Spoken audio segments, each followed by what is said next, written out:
What's one unsolved mystery you'd like to see solved before you die? Of all the open problems in physics, this is the most pressing and deceptive one. We don't think about it much, we just take it for granted.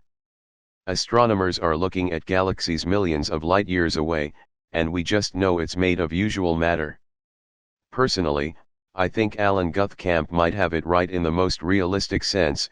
There might be domains within the really huge universe, where one form of matter dominates over other, each domain separated by a high-energy barrier of some sort. We have so far only gone as far as to observe things within our domain. These barriers could have expanded to cosmic size during inflation era, which is a very reasonable theory at this point. JonBenet Ramsey's murderer. There are all of these suspicions and theories, but none have proven to be true. As someone who was around the same age as JonBenet when the murder happened, I remember seeing it talked about on the news and the magazine covers with her face and the different crime shows, Bones or Law and Order for instance, that had episodes with beauty pageants kids. I can't help but wonder who did it. I just want the truth to be revealed because it's just something people are always speculating about. When I was 7 or 8, the Zodiac sent a letter to our local newspaper that children were going to die on Halloween. We lived in a cul-de-sac and all the parents decided to barricade the entrance at sundown. We were only allowed to trick or treat around the cul-de-sac, like 10 houses. I think all the neighbors compensated because we ended up with the biggest haul ever. And they threw a big party at a neighbor's house with games and candied apples. Best Halloween ever. Oh, and no children died in our area. So here's something weird and random. I'm a lawyer. I took a video course on forensic document certification for a continuing legal education credit. It was not that interesting until the lecturer was talking about a man who was trying to find his birth father. He had his birth certificate, with the name filled out, and the certificate was signed by a priest, as the guy was born at a home for unwed mothers. The guy's mom had dementia and couldn't help him search. Somehow he ended up contacting my lecturer. The lecturer was going to go visit the priest, but he died in a car accident a few days before the meeting. I have a few. Also a fan of r/unresolved mysteries. Asha Degree, a 9-year-old girl goes missing in the middle of the night on February 14, 2000. Law enforcement is confident her family is not involved. Asha was a well-adjusted kid, played basketball, and had an excellent family support system. Not long after her disappearance, several witnesses believe they saw her walking alongside the highway the night she went missing, in the rain and dead of night. A year and a half later, the backpack she took with her was found buried at a construction site and it included items that were not hers. Was it a grooming situation and she was abducted? Did she experience an intense sleepwalking episode? No one has seen her since that night. It's heartbreaking. The Springfield 3 is how most folks refer to the 1992 Missouri disappearance of Susie Streeter, 19 years old, her friend Stacy McCall, 18, and Susie's mother, Cheryl Lovett, 47. Susie and Stacy spent the evening at high school graduation parties and ended up at Cheryl and Susie's for the night with the intention of going to a water park the next day with friends to celebrate graduation. The three women were never seen again. Their purses, Cheryl's cigarettes and dog, and clothes were found at the house. Friends who came to search for the girls found a broken porch light and obscene voicemail messages on the recorder. There are several theories but nothing proven.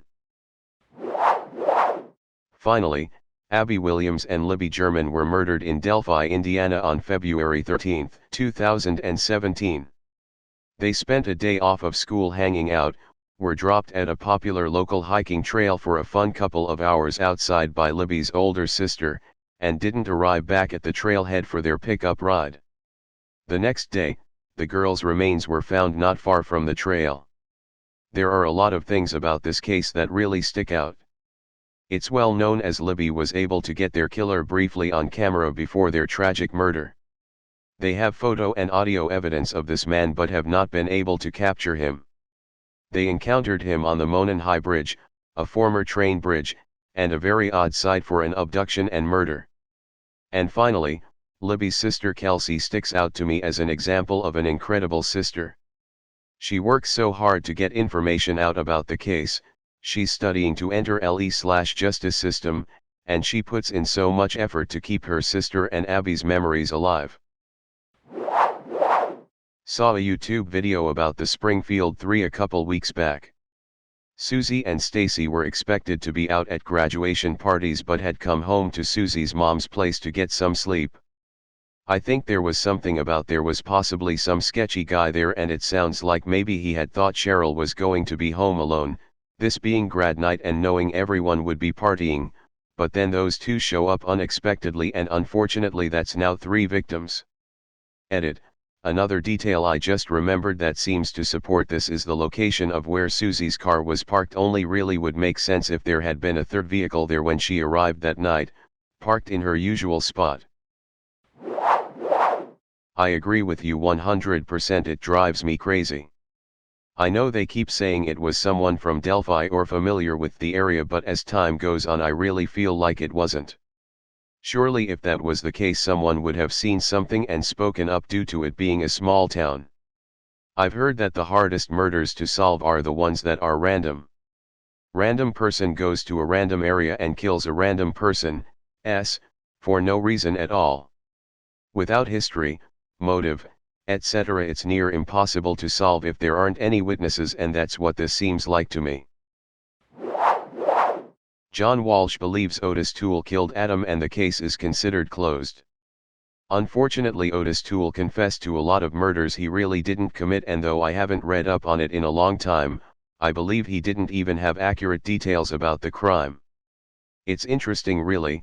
I've read that John simply wanted it solved because Adam's head was still in police custody after 25+ years and they just wanted to put him to rest.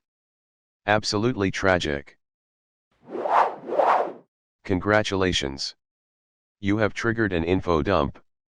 When I was in 10th grade, I convinced my history teacher to let me choose Atlantis for my project, arguing that because Plato had discussed it, whether allegorical or not, that was still, technically, history.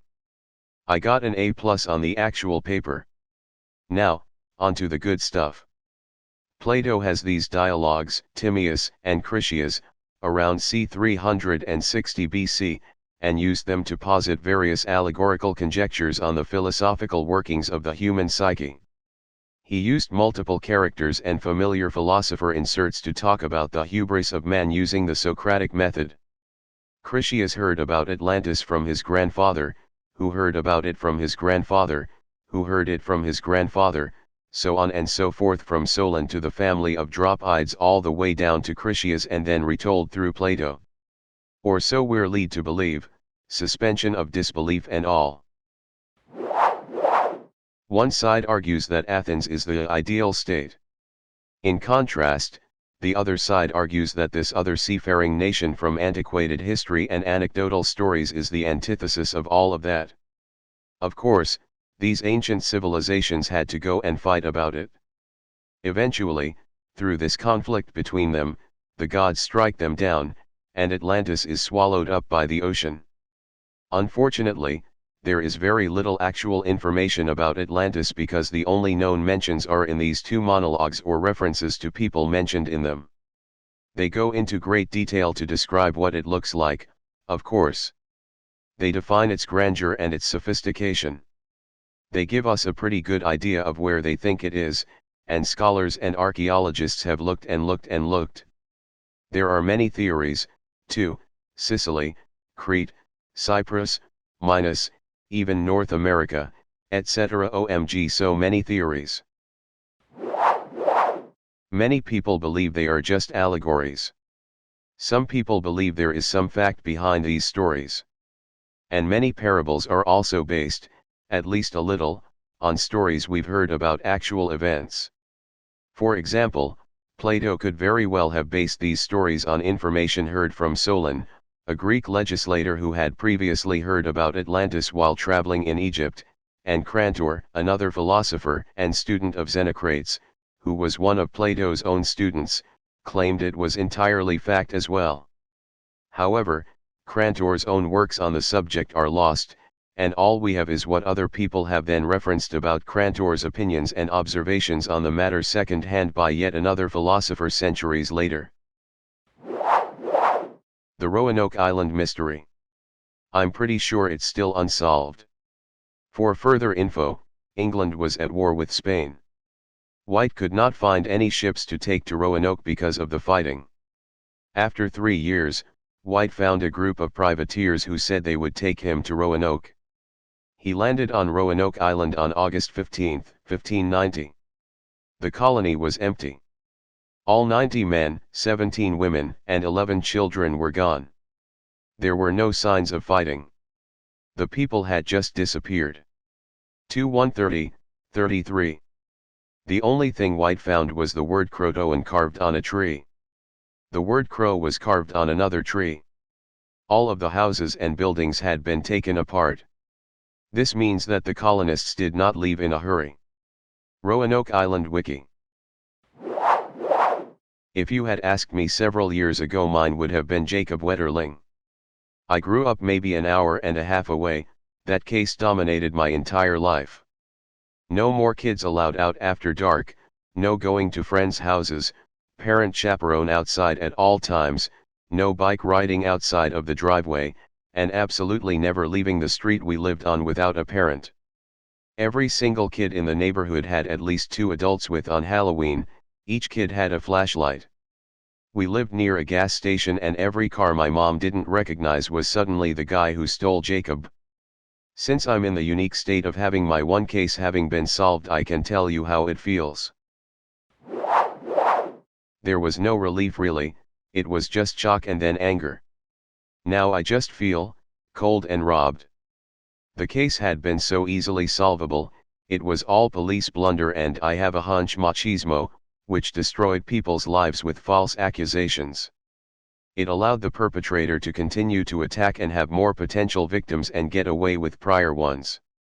I was born about 10 years after he was killed and declared missing. My parents and my friends' parents were all in college or in high school when it happened. So at the time that fear was for their younger siblings, the kids they babysat. As the years went by, the case ate them up and that fear transferred to their own kids. So many people I know who are my parents' age refuse to believe the police did anything wrong.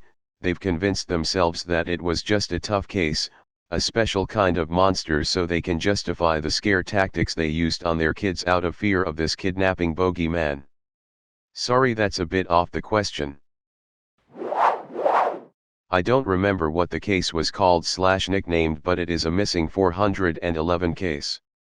3 friends were hiking a mountain. They were tied onto a line together.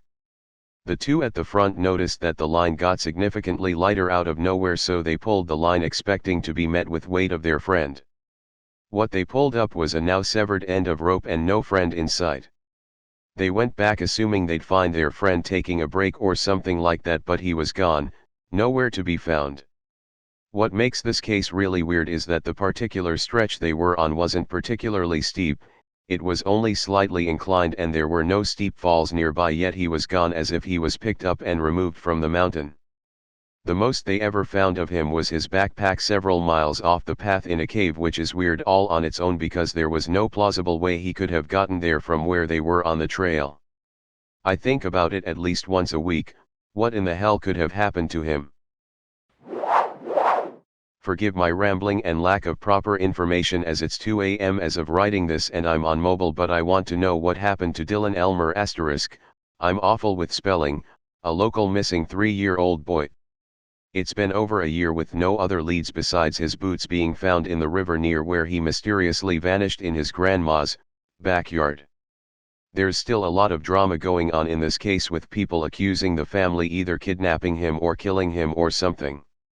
This occurred about a year ago, and still there's no other information, but I'm pretty certain the family is accusing each other, as I see on Facebook. I'll probably edit this comment later with an article and more information. When I was a kid, my sister and I both had Pokemon Diamond and Pearl. I remember playing with my sister, then we were running around the house. We went back to put our DSS away and her Pokemon Diamond was just gone. We turned the house upside down, tore the couch apart and never found it. I swear it just fucking vanished. If I died and could ask God anything, it would be where the fuck that game went. As stupid as this sounds, a mouse or rat might have yonked it. Several times now, breaking down rat/mice nest, the joys of country living. I've found small game cartridges. A few were from my own kids. Game Boy Advance Pokemon Dungeon, DS games. A Switch game that was my husband's. Others were definitely not ours. A cart from an old Wheel of Fortune handheld, broken Game Boy cart I couldn't identify the name of. Pretty bad condition. So maybe your house had mice. She was off her medication and had a tragic accident. All the spooky stuff you heard about this case is exaggerations and misinformation from the internet wanting a real-life creepypasta. I know you're about to go into the how did she get up there, how did she open the tank type stuff. It was surprisingly easy to get on that so-called secure roof, and the water tank lid has been shown to be able to be easily lifted, with one arm even, by a woman about the same size as her. The disappearance of Malaysian Airlines Flight 370. It's been 7 years, I think, since it vanished without a trace. A few pieces were found thousands of miles away from where it disappeared off radar, but nothing official was ever released or found. No bodies. No black box. No plane. 239 people gone without a trace. I hope the plane is found in my lifetime, and not 70 years later like the Titanic. I really want to know. A local girl went missing in my area a couple days after my birthday in 2019. She was walking to an appointment and just disappeared. No one knows anything about where she could be, so we've all just assumed abduction. She wasn't mentally well and she was getting her life on track, and she just disappeared in the middle of the day, never heard from again. We all know she's probably dead. I, and everyone else in the community, would like to know who took her and what happened. Not the details, but closure would be nice. It's a small town, so this is really unusual. Someone abducted this girl and no one saw a thing at 1 in the afternoon in the middle of town. I want to know what happened on Franklin's lost expedition. For those who don't know, 2 ships in the 1840s, HMS Erebus and HMS Terror, went missing when exploring the Northwest Passage, after being icebound for more than 2 years. Eventually everyone died, and several years later some evidence of their fate emerged, but almost nothing is positively known about what went wrong, what killed the men, and anything else about the events of the voyage. Tantalizingly, the shipwrecks were discovered in 2014 and 2016, and divers are currently working to excavate anything they can salvage from inside. There is a possibility that diaries kept by the officers may have survived and will finally tell the tale of what happened to the expedition. I love that this one may in fact be solved soon. Getting these space explorers to get their priorities together and go into the oceans on Europa. I'm 100% certain there's life down there and just cannot understand why they aren't going there to find it. Dude. It's like, close as fuck and it will answer a big question. You can scan the stars for some kind of signal from advanced beings, but you can also accept panspermia for what it is and just check in the neighborhood. Like taking a walk in the park and discovering something new that blows your fucking mind. What happened to Lori Debbies? I'm interested in this case because it happened in my hometown Appleton, Wisconsin. This happened in the early 90s. She was a 20-year-old who worked at the mall and drove to her boyfriend's apartment after work one night and disappeared. At the boyfriend's apartment, they found her car and a partially drank soda cup on top of her car, but she never came to the boyfriend's apartment and nobody has seen or heard from her since. She is presumed dead since so much time has gone by, but no body was ever found.